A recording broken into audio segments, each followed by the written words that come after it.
Za bizarno afero je poskrbel iraški obrambni minister, ki si je poleg službe na ministrstvu našel še alternativni vir dohodkov.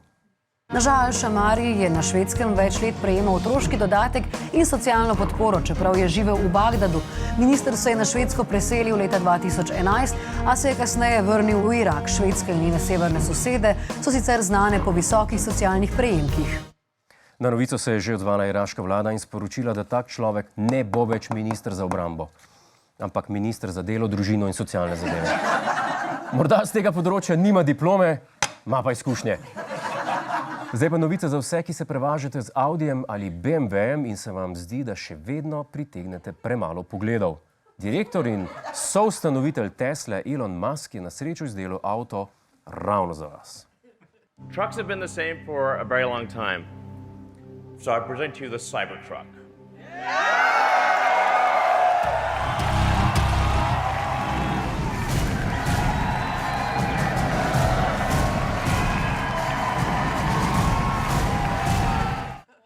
Če to ni avto z vaših sanj, pol ne vem, kaj je. Medtem ko se nekateri na spletu norčujejo, da gre za avto, ki ga je Elon Musk narisal v vrtcu, drugi pa so ga naredili kar iz Lego kock, nas po drugi strani Teslin avto naravnost navdušuje. Gre namreč za edini avto, ki se bo perfektno podal tako vaši hiši, kot tudi vašemu padnemu lihalniku. Zdaj, človek, ki trdi, da nas bo popeljal na Mars, pa trdi tudi, da je izdelal avto s popolnoma neprebojnimi stekli. Dajmo si pogledati ta visokotehnološki znanstveni preizkus lomljivosti izveden na podlagi drugega Newtonovega zakona. Sure? Yeah.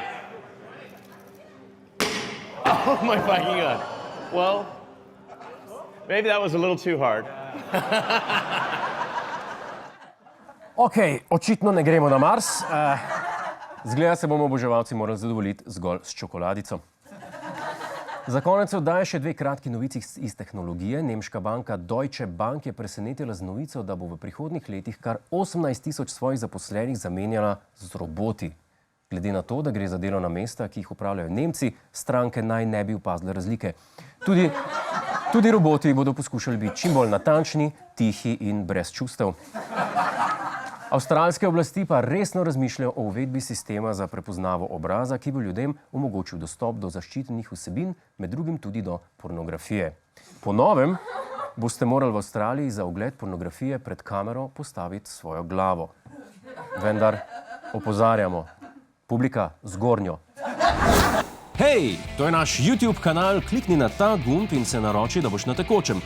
Polajkaj pa nas tudi na Facebooku in na Twitterju, pa na ulici, pa na kakšnem javnem WC-ju.